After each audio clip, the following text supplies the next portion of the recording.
আবারও একটা ব্লগ নিয়ে চলে এলাম বন্ধুরা তোমাদের সাথে শেয়ার করতে। এটা হলো সরস্বতী পুজোর দিনের ব্লগ। হ্যালো বন্ধুরা, তোমরা সবাই কেমন আছো? আশা করি তোমরা সবাই ভালো আছো। আমরাও ভালো আছি। আমার এই ছোট্ট পরিবারে আরডি স্বপ্নতে তোমাদের সবাইকে অনেক অনেক ভালোবাসা। এদিকে দেখো, খিচুড়ি বসিয়ে দিয়েছে মা, কড়াইতে করে উনুনে বসিয়ে দিয়েছে। খিচুড়ি হচ্ছে। আজকে সরস্বতী পুজোর দিনে আমাদের বাড়িতে কোনোদিন ভাত তরকারি এসব হয় না, খিচুড়ি রান্না হয়। খিচুড়ি, বাঁধাকপি কিংবা কোনো পকোড়া করলো কিংবা বেগুন ভাজা করলো, এইসবই হয় সরস্বতী পুজোর দিনে। আমাদের প্রতি বছরই খিচুড়ি খাওয়া হয়, অন্য কিছু আর হয় না। এদিকে দেখো, খিচুড়ি তো মা করেই নিয়েছে, আর এদিকে আমি বেসন ফাটিয়ে দেবো। মা বেগুনি করবে, কুমড়ো ফুলের বড়া করবে। পাশের বাড়ি একটা কাকুদের বাড়িতে অনেক কুমড়ো ফুল হয়েছিল, সেগুলো দিয়েছিল, তাই সেগুলো এখন বড়া করা হবে। মাকে বললাম, মা কদিন ধরে খুব খাওয়া দাওয়া হচ্ছে, আর বেশি কিছু করতে হবে না, খিচুড়ি, বেগুনি আর এই কুমড়ো ফুলের বড়া করো, আর কিছু করতে হবে না। সন্ধ্যাবেলা তো আবার মুড়ি তরকারি এইসব করবে, তার জন্য আর মা কিছু করেনি। এই বেগুনগুলো কেটে নিয়েছে দেখো, এখন বেগুনি করবে মা, আর কুমড়ো ফুলের বড়া করবে। কুমড়ো ফুলের ভিতরে যে হলুদ অংশটা থাকে সেগুলো মা ভেঙে ফেলে দিয়েছে, আর দেখো কুমড়ো ফুলগুলো গোটা গোটাই নিয়েছে। আমি কিন্তু আবার করি ওই যে বোটার ওইখান দিয়ে কেটে ফেলে দিই। মা বললো দাঁড়া, আজকে বোটা শুদ্ধই করব, ভালো লাগবে খেতে। খেতে ভালোও লেগেছিলো। বেসনটাকে বেশি করে ফাটিয়ে নিচ্ছি, যত বেসনটাকে ফাটানো হবে তত কিন্তু পকোড়াগুলো ভালো হবে, মুচমুচে খেতে হবে।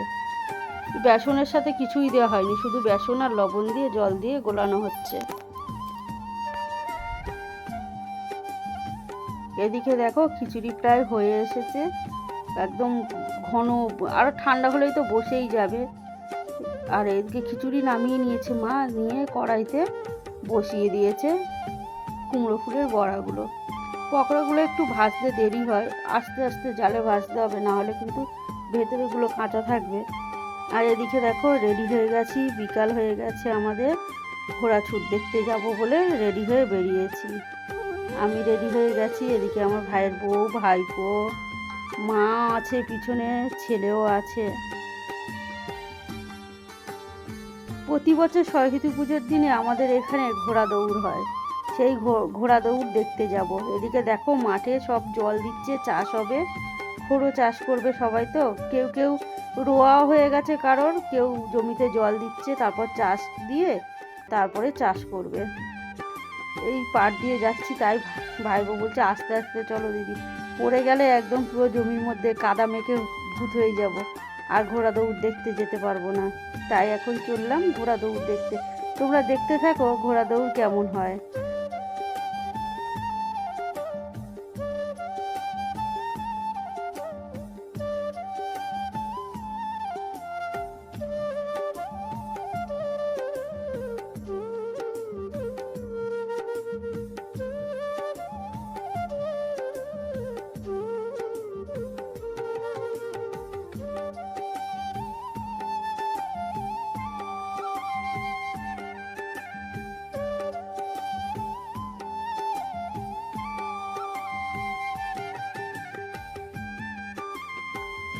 এই যে আস্তে আস্তে আমার ভাইপো কত গল্প করছে।